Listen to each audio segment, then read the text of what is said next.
Bonjour à tous. Donc, voici un petit tutoriel rapide pour vous montrer comment est-ce qu'on peut utiliser YouTube pour faire du montage vidéo.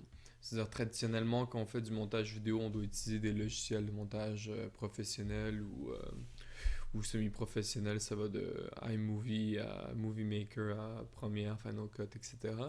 Euh, mais maintenant, avec l'avancement des technologies, etc., c'est possible de le faire directement à partir de YouTube.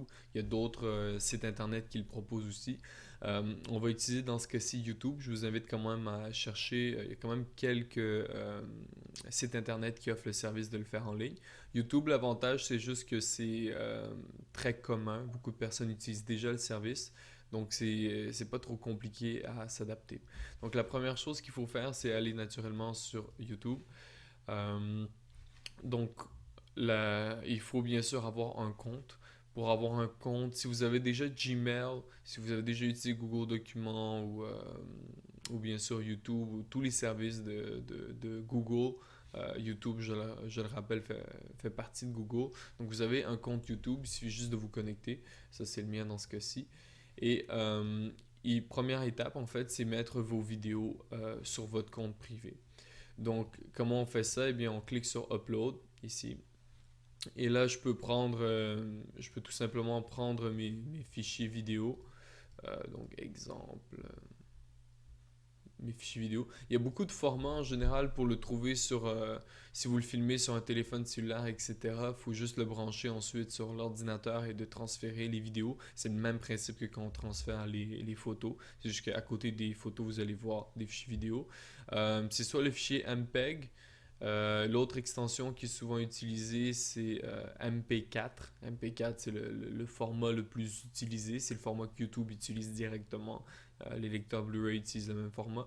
3GP, c'est quand on utilise un téléphone cellulaire. Il faut s'assurer, par contre, simple petit rappel, quand vous utilisez un appareil cellulaire ou peu importe, assurez-vous que dans les options de votre appareil que la qualité est mise au maximum. Pour une raison très ésotérique, les compagnies de téléphones cellulaires ou d'appareils photo ne mettent pas la qualité la plus élevée comme étant la qualité par défaut. Ce qui est bizarre parce qu'on achète un appareil photo ou un cellulaire, on s'attend à ce que par défaut, on filme dans la meilleure qualité qui puisse être offerte. Donc, assurez-vous d'être dans la meilleure qualité possible. Oui, ça va remplir votre carte mémoire plus rapidement, mais en même temps, c'est le but. On veut plus de qualité. Donc, ça ressemble généralement à une suite. C'est juste une date avec l'heure et les secondes, en fait. Donc, voilà. Et vous faites juste sélectionner les fichiers que vous voulez. Par exemple, moi, je veux ces deux-là ici. Donc, ce que je peux faire, c'est que je peux juste les glisser, déposer. Et là, il commence le téléchargement. J'ai eu deux vidéos. Il me donne directement l'adresse. Ce que je vous conseille de faire, c'est important, c'est dans les paramètres de vie privée, mettez-le comme unlisted. Euh, unlisted, qui est très français comme terme, ça veut dire qu'il n'est pas sur la liste. Ça veut dire que je ne peux pas aller dans YouTube ou Google faire la recherche pour le nom de la vidéo. Et si je le fais, il ne me trouvera rien en fait. C'est juste une façon de dire, il est sur YouTube, il a une adresse YouTube, youtube.ba, etc., que n'importe qui peut accéder. Mais si la personne n'a pas exactement cette adresse-là, elle sera pas en mesure de voir cette vidéo.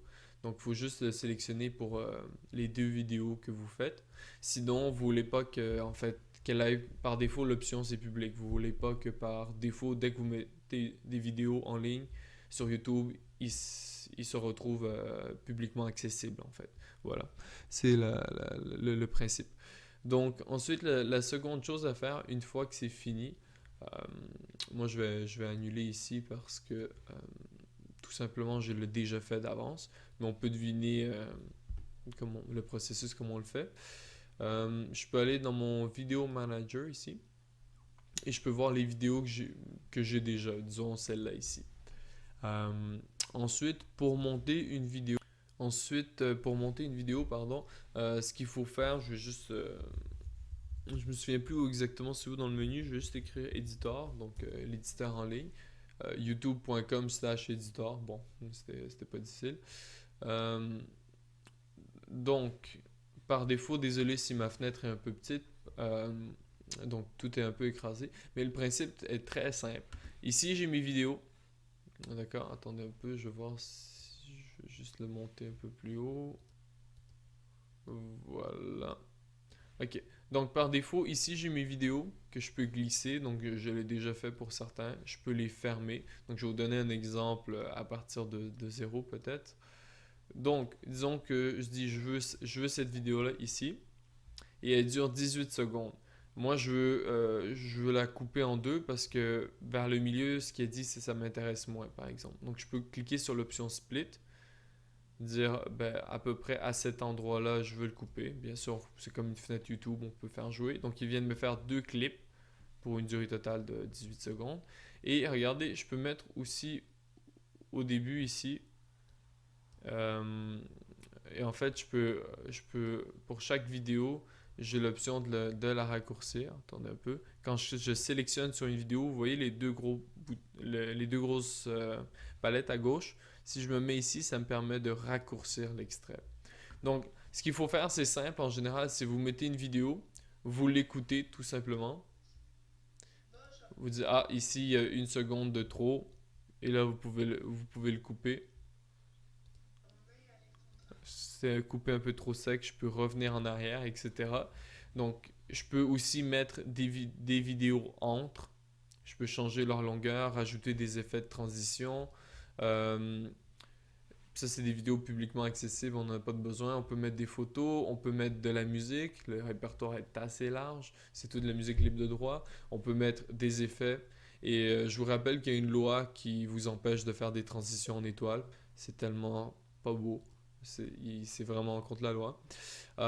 Et vous pouvez rajouter du texte. Il s'agit d'un éditeur gratuit. En général, on a un peu plus d'options avec ceux que vous avez dans votre ordinateur. Par contre, il y a un avantage absolu avec cette méthode-là, c'est que c'est extrêmement facile à faire. Il faut juste glisser la musique, etc. Les clips vidéo, mettre du texte et c'est prêt. Une fois que vous avez fini, vous pouvez toujours, au fond, jouer.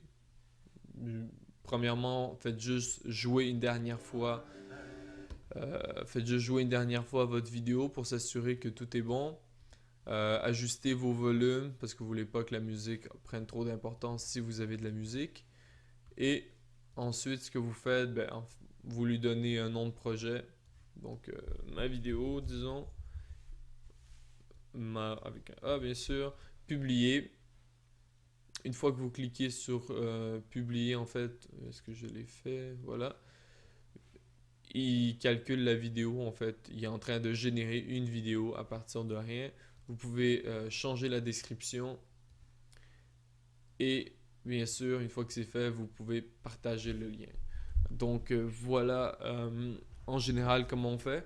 Donc première chose, je le rappelle, assurez-vous d'avoir la meilleure qualité d'image possible, filmé dans un endroit où bien sûr il y a le moins de bruit de fond possible, c'est-à-dire vous voulez pas filmer à côté d'une route ou à côté d'une classe où il y a beaucoup de bruit, parce que souvent les micros des appareils portables sont moins bons. Ensuite, vous mettez tout ça sur une clé USB ou à partir de votre téléphone cellulaire. Vous le mettez dans votre bureau, peu importe le dossier que vous avez sur vous. Vous envoyez le tout, en fait. Envoyez uniquement les fichiers que vous avez besoin sur YouTube. Ça ne sert à rien d'envoyer une vidéo si finalement ce n'était pas la bonne prise et la prise d'après était meilleure. Donc, envoyez uniquement les bonnes prises. Ensuite, vous allez juste trouver l'éditeur. Moi, je me souviens jamais You, donc dans Google, je fais juste YouTube Editor. Euh, je fais juste chercher sur YouTube, éditeur ou éditeur. Vous mettez tous les vidéos que vous avez besoin, vous coupez les bouts à gauche et à droite qui sont de trop, ça veut dire les silences, les rires, les mauvaises prises, etc. Vous mettez du texte, des transitions si vous en avez besoin, de la musique si vous en avez besoin, et vous publiez. Et voilà, vous avez un lien que vous pouvez partager euh, avec les principaux intéressés. Voilà, donc grosso modo en moins de 10 minutes, voilà comment ça fonctionne. Merci de votre temps.